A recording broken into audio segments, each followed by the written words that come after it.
Hello everyone, this is Jay Baker with Revolution. One of my favorite quotes from Martin Luther King Jr. is, "It's not the words of our enemies we will remember, but the silence of our friends." Jesus also said for us to love our neighbor as ourselves. And these two quotes make it very clear to me that I have to speak up for my Somalian brothers and sisters and the horrific words that our president has used against them.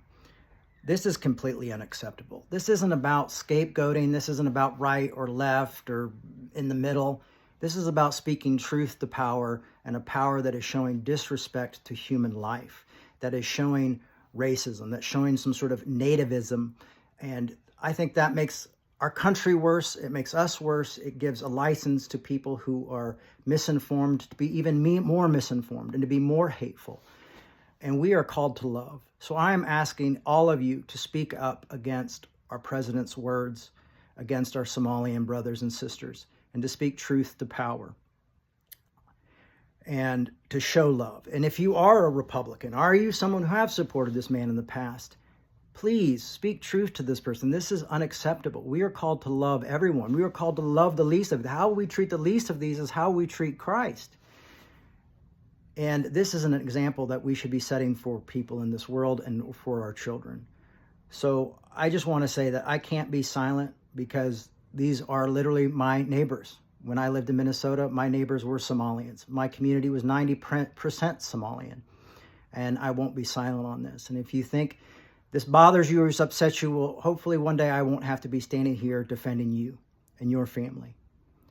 So let's say no. Let's say no to this type of intolerance. Let's say no to what I think and believe is racism to our president. This is unacceptable of that position. It's unacceptable of our leadership, and remind him that he is a public servant. And we say no to this. You know, the mistreating of our immigrant brothers and sisters by ICE and the violence that has been happening, I find completely unacceptable.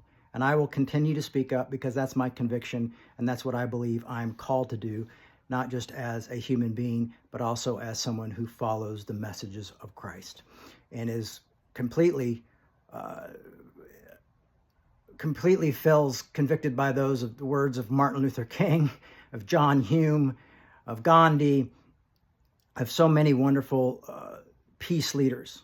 So I call for peace, but right now I think we have to call out this as unacceptable. Even the way our president speaks to journalists and other people around him, this has just gone too far.